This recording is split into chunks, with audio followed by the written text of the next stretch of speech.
Congratulations! You made the Varsity, the podcast. My name is John Ourand, and I am Puck's sports correspondent and the host of this pod.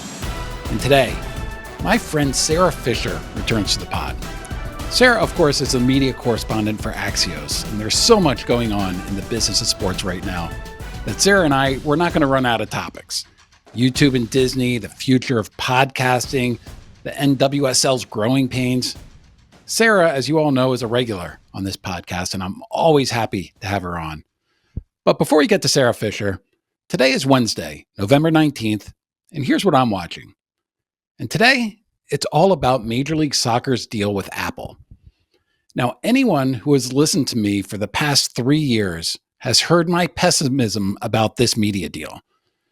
And it isn't that the deal that was signed in 2022 is all that bad, really. Apple agreed to pay MLS $2.5 billion over 10 years at a time when traditional media companies like ESPN and Fox were offering the league much less. And as you all know, the march to a streaming future is happening. So in a way, it was a pretty good bet for MLS to tie its fortunes to a company like Apple. But Apple did not prove to be a good partner for MLS. Apple didn't go out and buy any other sports rights that could support MLS programming, at least not until next year when it grabbed the Formula One's rights in the United States.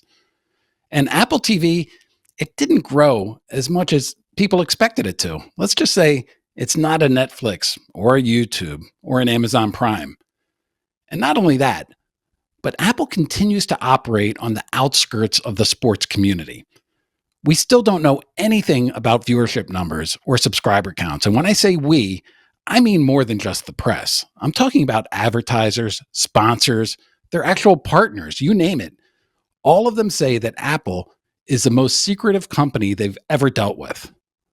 All of which brings us to the news from last week that Apple and MLS redid their deal so that it ends 3 years earlier than normal. Not only that, but Apple agreed to take down the paywall for MLS Season Pass. So that means that all the MLS games are going to be available to all Apple TV subscribers.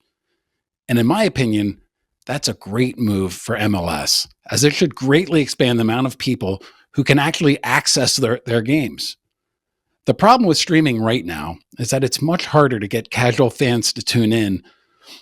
TV spent decades figuring out what kind of lead-in programming works. In streaming, it's all on demand. There's no such thing as lead-in programming. It's harder to get casual fans to tune in. The financials work for MLS too. According to Sportico's Eben Novy-Williams, Apple will pay MLS an average of $250 million for the first 3 full seasons that are left on the deal. Plus, MLS will be able to go to market in 2029, which is not so far after the next year's World Cup. The hope is that the league can use the excitement around the World Cup to increase the interest in the MLS and maybe work out a better media deal. Of course, the idea of re-upping with Apple still remains a possibility. So I'm not ready to say that these moves represent an admission that the Apple deal wasn't working. But it seems plainly obvious to me that this is the best possible outcome for Major League Soccer, and the next 3 seasons is going to dictate what the next media deal is going to look like.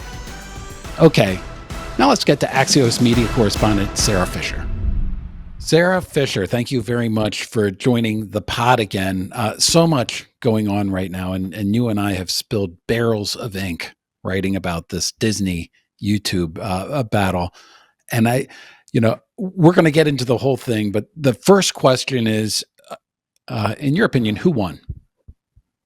It's a really good question. So if you look at it from the outset, you would think YouTube TV won because Disney has essentially agreed to let its exclusive sports content be ingested by YouTube TV, so that doesn't leave much reason for subscribers to go to its own proprietary apps. But there's an argument to be made that, and this is something analyst Rich Greenfield has told both you and I, John, that Disney sort of always knew that it was moving in this direction, and perhaps they used their D2C ambitions as a way to negotiate with YouTube TV, knowing that eventually they'd have to concede anyway.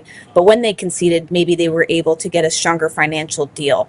So I think it could be, even though this looks like Disney and ESPN are conceding, maybe they knew it was heading this direction all along.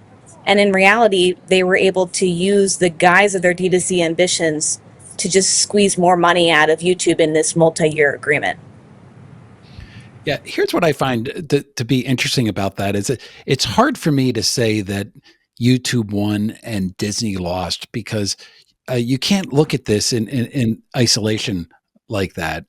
Uh, as you know, obviously, like this started back in August when YouTube was negotiating with Fox, and it continued in October when it was negotiating with NBCUniversal, and it continued, into November with the negotiations with Disney.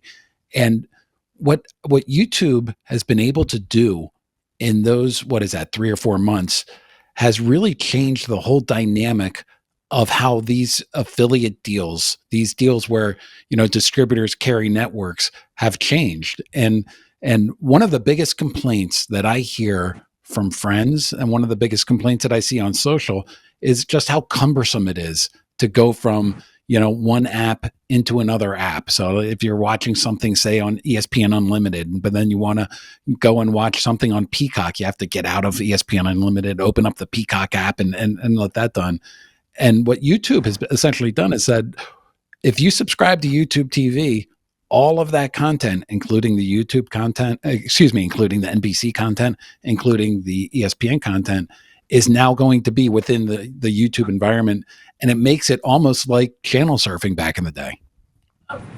Exactly. And so if you're reading the tea leaves and you know that this is the direction in which consumers want things to go, you know this, John, the market always wins.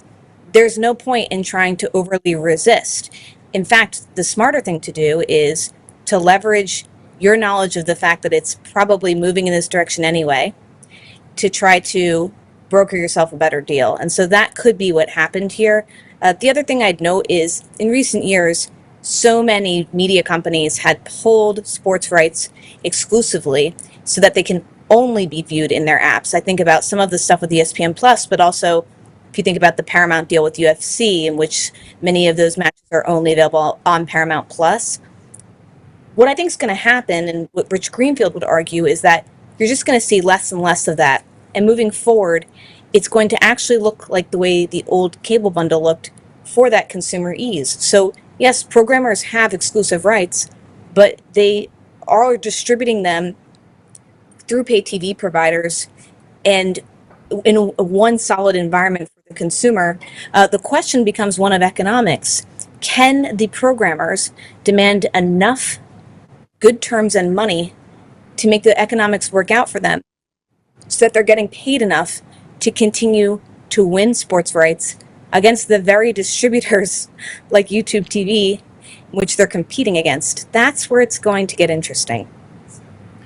No doubt. And, you've referenced Rich Greenfield a couple of times today, and he had a comment after ESPN did a deal with Charter. And if you're a Charter subscriber, you have full access to ESPN Unlimited, the ESPN app.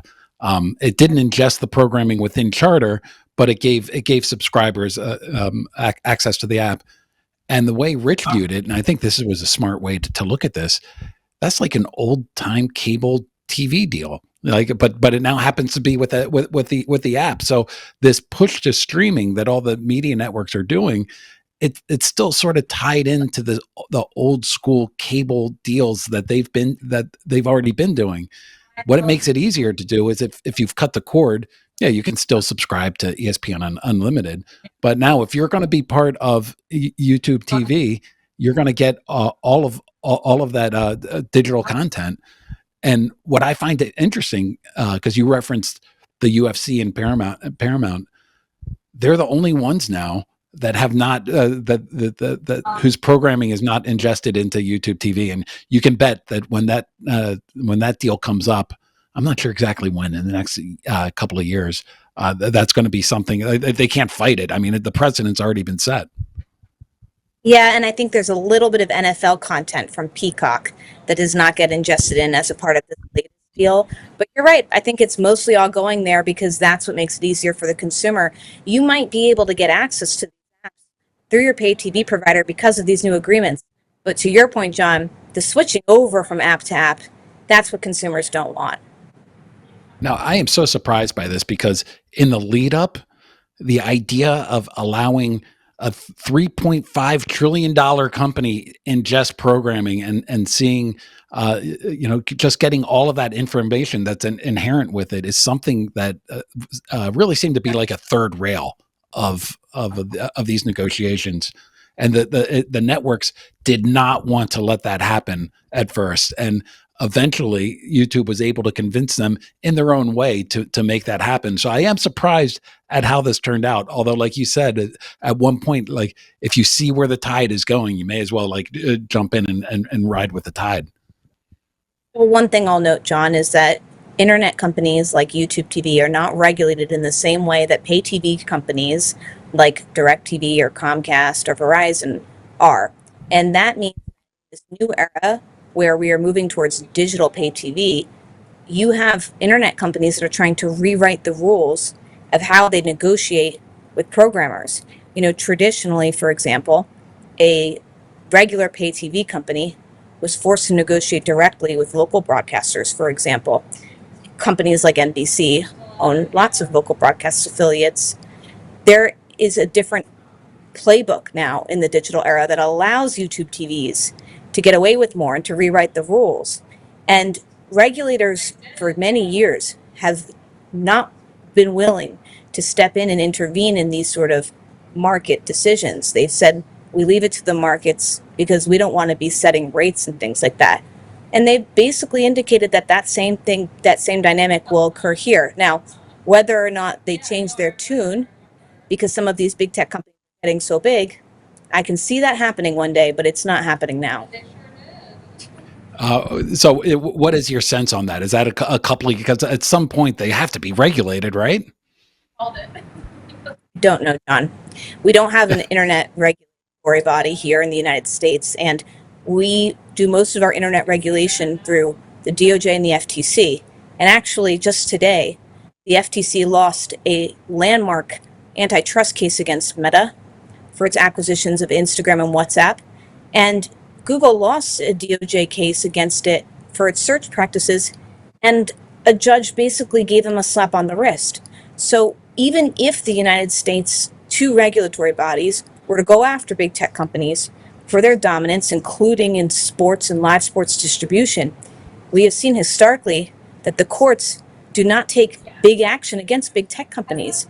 And I think one of the reasons being very hard to define a market dominance in an era where there's so much changing in terms of new players, streamers. Meta, for example, when it was originally sued by the FTC, TikTok was a nothing. Now TikTok's massive. So I just don't see a world in which regulators get involved right now, but it doesn't mean that it won't happen in the future. Let's stick with regulation because just earlier this week, Sinclair, which owns a bunch of local broadcast channels, said that it wanted to buy Scripps, and it actually made some moves to where it's going to end up purchasing Scripps, which also owns a bunch of local broadcast stations. There's a rule in the books that says that no one company can own enough local broadcast channels to expand over, I think it's 39% of U.S. households or something like that. But now we have Sinclair going after Scripps. We have Nexstar and Tegna doing that as well. There are sports components to this, not a ton. I mean, sports is sort of a sideshow to this. But is this something that, based on the people that I talk to, the regulations are going to allow, the regulators are going to allow both of these to happen. What are you hearing in terms of it? Okay. When we expand national ownership cap that you just described to 39%, that was done through Congress. Right now, the FTC and its chair, Brendan Carr, conservative, believe they don't need to get congressional approval to eliminate that cap. If they eliminate that cap, it's a free-for-all and everyone can basically merge. There are some consumer groups that think they don't have that right, and that it should be up to Congress to decide whether or not the cap should get removed. But ultimately, John, if the FCC removes the cap, allows all of these mergers to come through, and it moved to a court case, it's very unlikely that a court would stay that decision and block it. So the reality is, we're going to see a lot of local broadcast consolidation. Now, what does that mean for sports fans? It means a couple of things. One, the broadcasters would argue that if they have more scale, they can better compete for sports rights. You know this, but a lot of local broadcasters bid on sports rights. Sometimes at the hyper local level, we're seeing this oftentimes when regional sports networks when rights get moved from regional sports networks, they move to the local broadcasters. Phoenix was a great example of that, moving with Gray. And then also with some niche leagues, they opt to do local broadcast deals because it just makes more sense for them to diversify their portfolio. I think about, the NWSL, for example, has a major deal with Scripps. So the bottom line is, if there's more local broadcast consolidation, the broadcasters argue, they have more leverage to be able to compete against big tech, bigger networks, and thus compete for sports rights, bringing them back to local broadcasts. That kind of matters, John, because local broadcasts, as long as you've got bunny ears, is free. For so long, so many local sports were tied up in RSNs that were in the cable bundles, so you had to pay for them. But with local broadcasts, you don't. And that's such an issue with baseball, with basketball in particular, because the amount of money that the regional sports networks were paying for these rights was, it brought in tens of millions, sometimes hundreds of millions of dollars in revenue per year to these teams. The local broadcast, even with these mergers, aren't going to pay nearly that kind of amount. So if you're a team and if you're a league, you need to figure out how to make money from or how to make up the money that you're going to be losing from the RSNs in these local markets. No, you need to readjust your expectations, because you're not going to that same amount. And that means that the managers and the front office folks and the players all need having more realistic expectations about the amount that they're all going to get paid. And if they want to make more money on sponsorship deals, what have you, that's their prerogative. But it was a very bloated dynamic that served these leagues very well for many years, that bubble was bursting, John. So the story that I did when I wrote about Sinclair and Scripps, I took it from the NWSL point of view, and I took it from the WNBA point of view, because they both have deals with Scripps, and now Sinclair is gonna come in. And everybody I talked to suggested that a bigger local broadcast company is going to benefit those the both of those leagues, just in terms of reaching more people, and in terms of possibly even dollars coming in and interest in it. The one thing Sinclair, a known conservative bent on Sinclair, and the NWSL and WNBA in particular are sort of both favor, they're more left leaning than not. I'm wondering if there's going to be any kind of pushback in terms of that. I don't suspect there will be, but that was just one, I don't want to say red flag, pink flag, that a couple of people did point out. I can see that, but I don't think it's likely. Remember, Sinclair went for the whole Bally Sports push, and there was no concerns about its political affiliation when it did that. So I can't see that being an issue. If it is, it would probably be a one-off incident about, something not being covered at a particular game.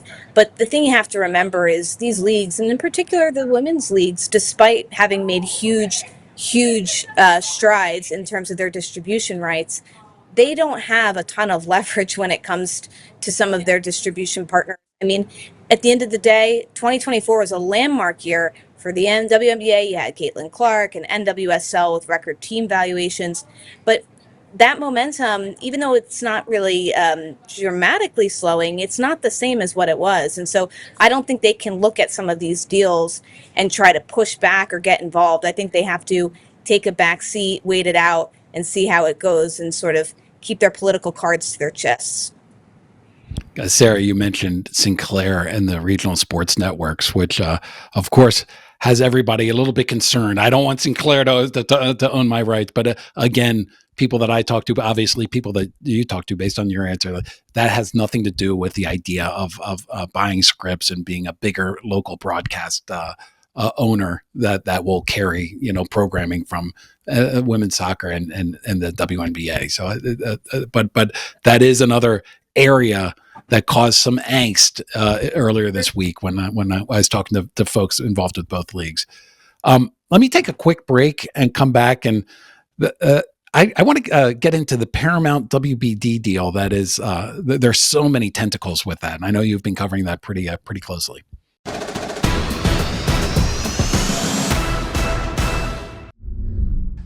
Sara Fischer, you've been all over this story. Warner Brothers Discovery is up for sale. It's either going to be sold in its entirety, probably to Paramount, or it's going to be sold in pieces to, I know Comcast has looked into it. Netflix is looking into it. What's going on with Warner Brothers Discovery? What's your best guess and how this all plays out? Yeah, so the company said that it would split itself into two publicly traded entities, one for its streaming service and its studio, Warner Brothers Pictures, and one for its cable networks. And then there was reports that Paramount, which just merged with Skydance, was interested in buying the whole company. That kicked off a broader sort of bidding process by Warner Brothers Discovery, in which it said it would consider bids to be bought as opposed to moving forward with its plan to split itself. Now, there are three bidders that we expect to submit bids ahead of the November 20th deadline. Those being Paramount, which has said that it would like to acquire the whole company. So the HBO Max streaming assets, the studio, and all of its cable networks. There's Netflix, which has sort of indicated it's only interested in its streaming and its studios business. And Comcast, which similarly has indicated that it's only interested in the studios and streaming business. There's a couple of challenges, John. One is that if Paramount were to buy the whole thing, they'd need to submit a bid that valued the entire asset at such a premium that it would make Warner Brothers Discovery's board confident that it wouldn't be losing value. Because Warner Brothers board thinks, well, if we split the company in two, we could probably reap more value on the public markets on a per share basis than keeping it intact. So if Paramount wants to buy the whole thing, they're basically saying you got to pony up. Now, to what extent Paramount can and was willing to pony up is the question. The last bid that they submitted for the entire asset in October was for about $23.50 per share. The Warner Brothers Discovery board wants something closer to $30 per share, and that's a big delta. Also, question of how they would finance it. Axios and others have reported that Apollo Global Management, a large private equity company, has indicated willingness to help them finance some debt related to the acquisition. But would Apollo be willing to finance a bid for $30 a share? I'm not quite sure. Then you have the Comcast and Netflix questions. I mean, Netflix has a very healthy balance sheet, a lot of cash on hand to be able to afford a bid for, half of the company. And then when it comes to Comcast, their balance sheet, they have debt, but their balance sheet is considered pretty healthy. And so I think most people are not concerned about their ability to raise cash for a bid. The looming question becomes, one, what does Warner Brothers Discovery's board thinks is going to be the most attractive financial offer?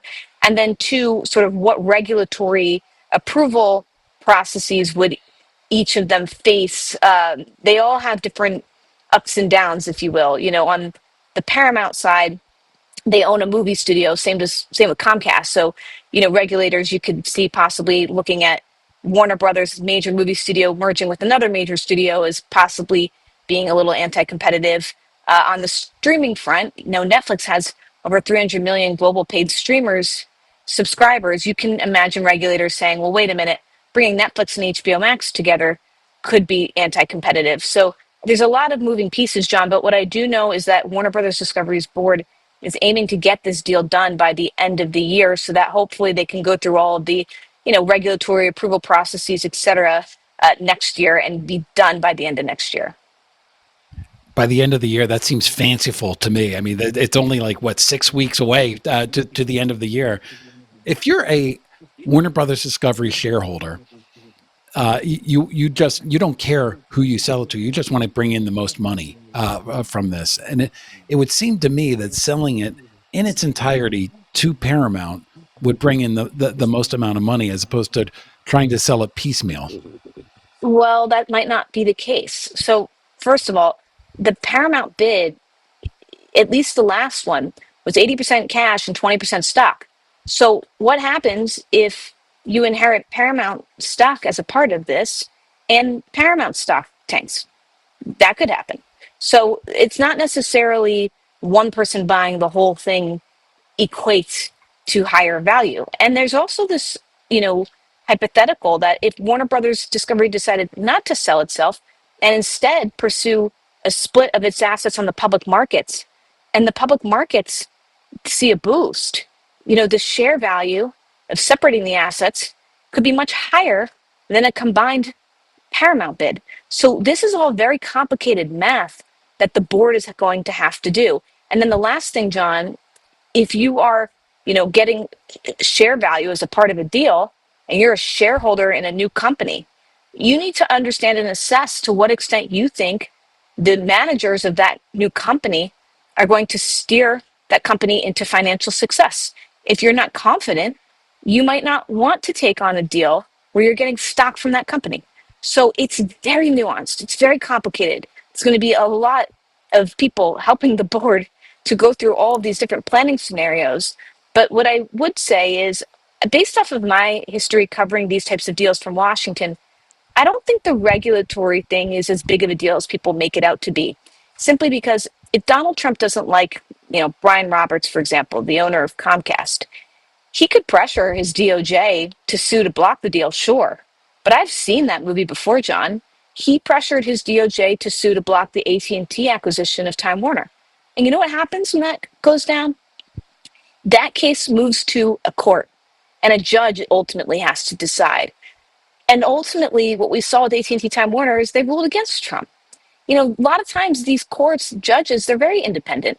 And so I actually am not so worried about regulatory approval with any three of these bidders. What could become a question, there was a report today that Variety put out, Paramount immediately dismissed it and called it untrue, or called it inaccurate, that, maybe to finance some of these deals, some of these entities could look towards foreign money, a sovereign wealth fund from Saudis or from the Emiratis.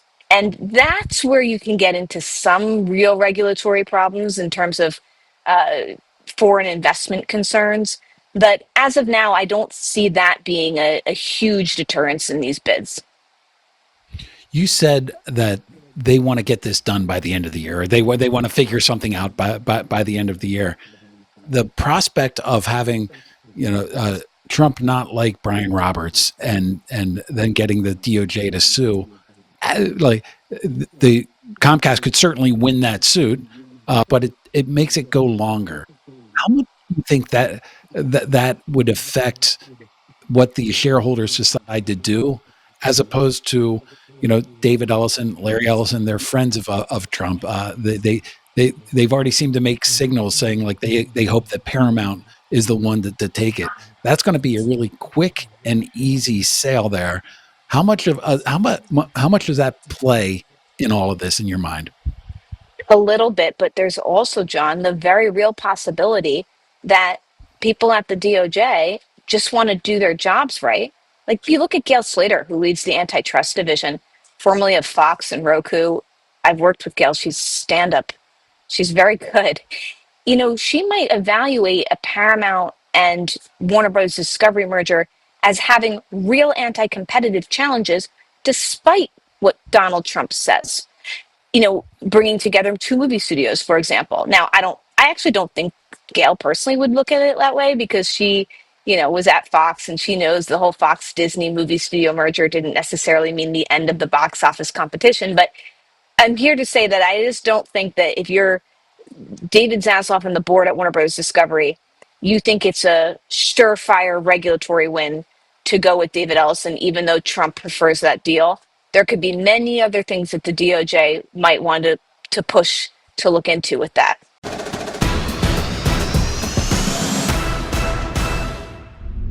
I think David Ellison and what he's done since he took over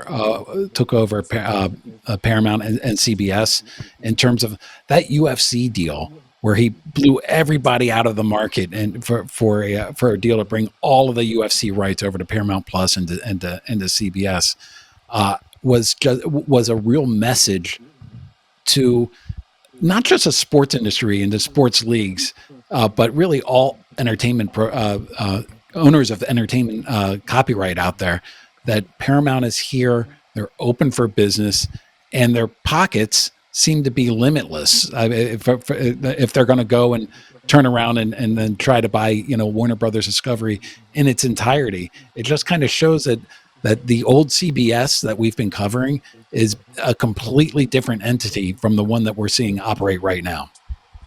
Yes, and if you're a sports fan, here are some of the implications that you need to be looking out for. One, we don't think of Warner Brothers Discovery as a major sports player, but they are. I mean, the March Madness rights their March Madness rights coupled with CBS's would give Paramount like a March Madness behemoth. Two, Warner Brothers Discovery has a massive digital sports arm in Bleacher Report. Combined that with CBS Sports, and that's a pretty formidable competitor against ESPN.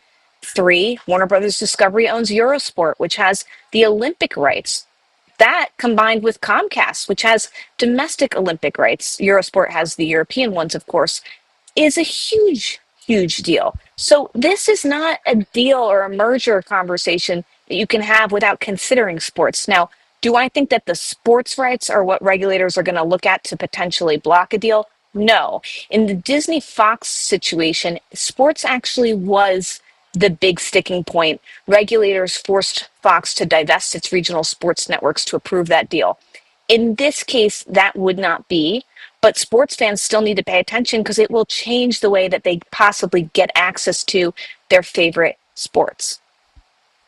I think about that all the time, Sarah. The regulators forced Disney to divest the regional sports networks, which it then sold to Sinclair, which then went into bankruptcy.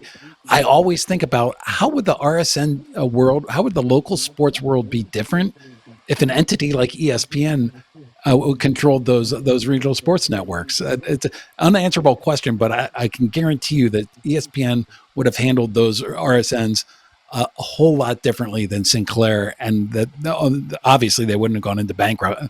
Obviously, I say, but they wouldn't have gone into bankruptcy, and they probably would still be relatively. It's hard to call any kind of legacy media company healthy, but it'd be relatively healthy right now as a part of ESPN's business.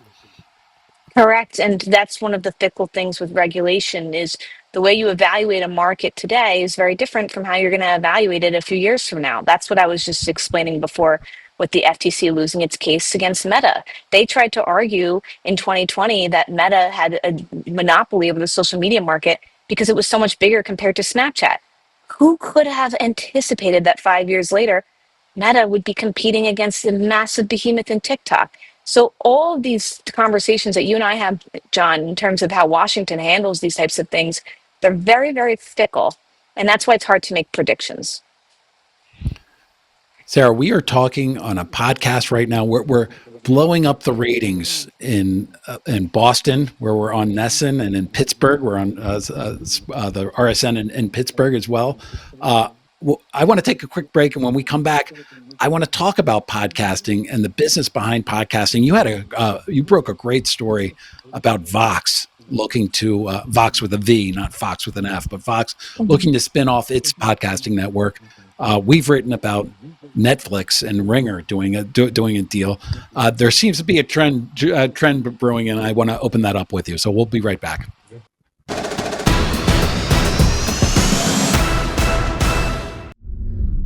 Sara Fischer, the great media correspondent for Axios, broke what I thought was a big story about Vox spinning off its podcast network. Or actually, I guess they haven't actually spun it off yet, but they're looking into doing it. Take me through that story. What is that story? I think the Vox's podcast network is growing really fast, and so they're getting a lot of outside interest from people who might want to invest in it, strategic investors. And so the challenge is those investors, they might not want to invest in the entire Vox business because its digital publishing business is not the same type of high growth opportunity that its podcast network is. And so, how do you invite investors in without sort of boxing them out from those that don't want to buy the whole thing? You look at potentially just splitting up your assets. So that's what that story was all about. I think it speaks to how well Vox has built this podcast network within a traditional publishing company. It's very, very hard to build strong, solid audio businesses, as you know, John. And it also speaks to the fact that, if you were Vox a few years ago, your whole strategy was to scale your publishing business, buy up more websites. And I think what they're seeing now is, scale, digital publishing scale, especially in the AI era.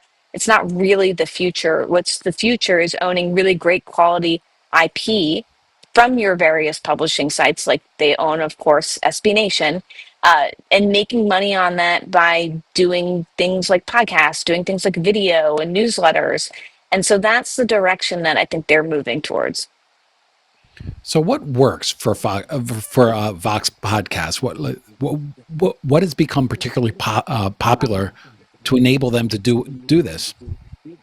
If you are a creator, you want to just make your content, John. You don't want to have to sell it, market it, distribute it. And what Vox does is they offer you all of that so that you can just focus on doing the work. And then, of course, they take a cut. So it's almost like they are a podcast monetization and distribution arm for independent creators. Now, you might ask, like, why would someone want to be an independent creator? Especially, like, look at some of the talent that they have. I think about Kara Swisher, for example. And the reason being, if you do a podcast for a publisher and you're not independent, you have to give all of that revenue, for the most part, to the publisher. There are some media companies that have talent deals, such as Puck, where the talent can actually reap rewards for what they bring in. But not all media companies are like that. And so more and more creators are going independent, and they want to work with a podcast network that allows them to reap more benefit and more money for their content. And I think Vox has become one of the most formidable players to be able to do that for them. Okay, so let's step back from talking just about Vox, and we also have, within the past month, The Ringer doing a deal with Netflix. Netflix is trying to buy a lot of podcasts. For me, Netflix is doing that to, you get an NFL game on Christmas, and if you put an NFL podcast around it, all of a sudden you have built-in shoulder programming that is the hallmark of what TV networks have been doing. But as you step back and you take a look at those two deals, what does that say about the whole podcasting business to you? Well, first of all, it's becoming very video focused, as evidenced by the fact that we are being distributed now via video. Hi, Sarah. And then, hi, John. And then second of all, I think we have a new form of talk radio and a new form of daytime talk shows. It used to be that people like to watch this on their TV, long form, people talking to each other, having real conversations. It's spontaneous, it's in the moment, it's not scripted. Or they like to listen to it in their car. And I think what's shifted is people want to be able to access that same kind of content, but digitally. So if you are at home, instead of turning on your daytime talk show, maybe you're going to turn on the podcast and you're going to watch it via video. Or if you're on the road, instead of listening to AM or FM radio, which has like a lot of commercial breaks a lot of the time, and sometimes the signal gets choppy, like you'll just listen to it through your podcast streaming platform. And that's the shift to the world that we're going in. And so if you're Netflix, like you are wise to try to import some of that kind of content, right? That like daytime sort of talk content into your platform so that you can capture more share of people's time and attention. I will say like they've tried to do certain types of like talk shows, and sometimes they don't always work, sometimes they do.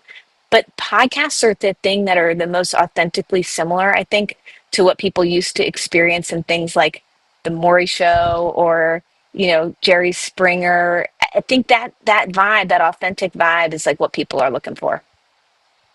Have you seen the most recent popular podcast list coming? I think it was Apple that put it out. Always shocks me because I OD on sports podcasts. Like Bill Simmons is the GOAT of doing this stuff. But if you look through the amount of sports podcasters that make that list, let's just say there aren't a lot. I mean, what do you make of that? Yeah, it's really like news and true crime. Those are the two things that absolutely dominate. And I think part of it is what sports fanatics love is the live game. They love the shoulder programming, of course. Like sports fans love sports docs. They do like New Heights and, Kylie Kelsey's podcasts. But really, if they're going to be watching something, it's going to be a live game. They're going to be listening to something or watching a video podcast. It's more like lifestyle adjacent content. And the other thing, John, when it comes to the US sport fan, like, yes, the Super Bowl is the highest rated program every year, but a lot of Americans are not sports watchers. And a lot of Americans love their investigation, discovery, or Dateline NBC. Like, people love true crime. And so I think that podcast ratings are a reflection of that in a way that we don't always get to see when we just look at linear TV ratings, because sports is the thing that's upholding that live TV bundle, but sports is not the thing that's upholding the on-demand content network and market. True crime. This is not a true crime podcast, but we did have a mystery with Paramount and Warner Brothers Discovery, and the mystery of the Disney YouTube and who won that. So we're starting to migrate into that a little bit. Sara Fischer, always great to see you. I can't thank you enough for joining the Varsity and being part of only our third video podcast. So thank you for taking part. Oh my gosh, always so great to see you, John, and hopefully I'll be back again soon. Absolutely. Take care.